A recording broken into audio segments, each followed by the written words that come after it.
Okay, the next category of unprotected areas I want to talk about are multi-use habitats.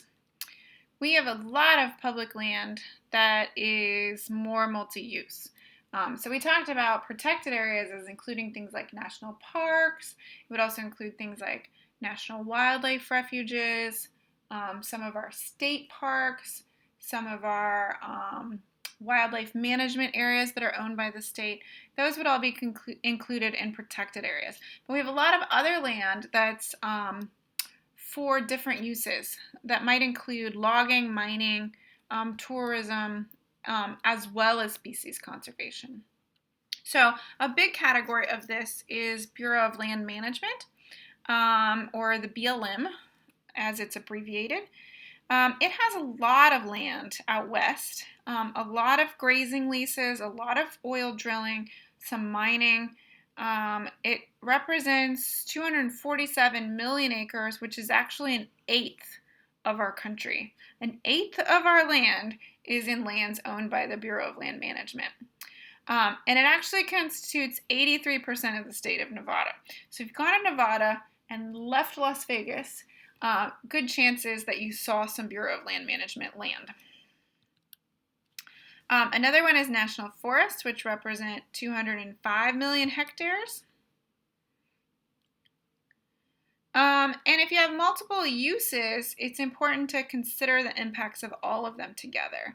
So if you have an area that's owned by Bureau of Land Management and there's grazing going on and oil drilling, if you're trying to also conserve a species, you want to make sure you understand what the combination of those impacts are going to be on the species. So if we think back to that concept, synergistic effects, if the combination of those things are greater than each of them separately, you're going to need to know that in order to properly manage that species. So this shows a map of public lands in the United States, just so you can get a feel for what it is. So this yellow color is all owned by the BLM, or the Bureau of Land Management. So I told you that Nevada is almost all Bureau of Land Management land. And so most of these are out west. The dark green, this over here is national forest. The bright green are national parks and national monuments. And the red is Bureau of Indian Affairs. And the blue are defense areas. And so you can see out west there's a lot more public land than there is in the east. And in the east, most of the public land is actually national forest, of which we have some here in our state. We have a little bit of other things too. We have a couple, these are wildlife refuges scattered out here. It actually looks like the Red River National Wildlife Refuge isn't showing up. But this gives you an idea of how much land, only the bright green, is owned by the National Park Service, and only the very small brown areas are Fish and Wildlife Service. Those are mostly National Wildlife Refuges. So those would be considered protected areas, and you can see there's a lot of them in Alaska, but pretty much everywhere else are these kind of multi-use areas that are actually managed for forest or defense or mining and grazing. So one concept that's important with this is called ecosystem management. And this is large-scale management involving multiple stakeholders. And if you remember, a stakeholder is just somebody that has a stake in whatever is going on. So that might be affected by our conservation mission. The primary goal in ecosystem management is preserving ecosystem components and processes while continuing to meet societal needs.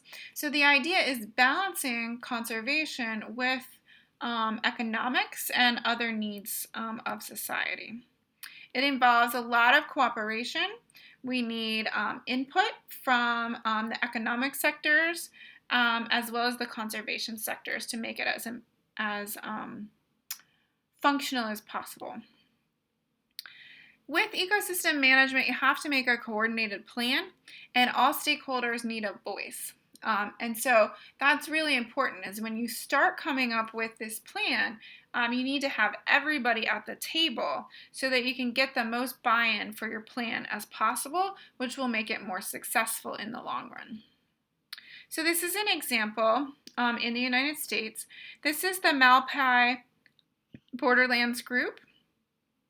It includes 400,000 hectares of mountains and desert along the Arizona and New Mexico border, which you can see here, and then Mexico is here to the south.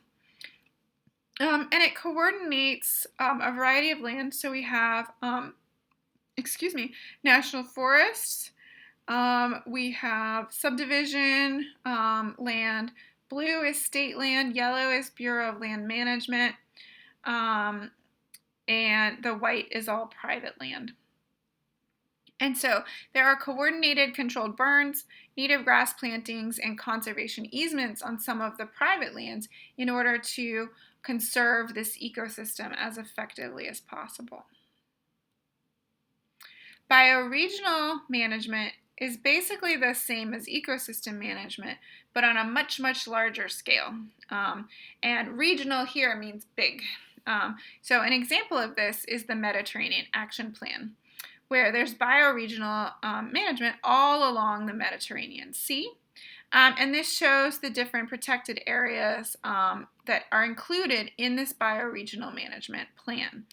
So all of these red areas signify protected areas, and the bigger the dot means that there's a bigger protected area there.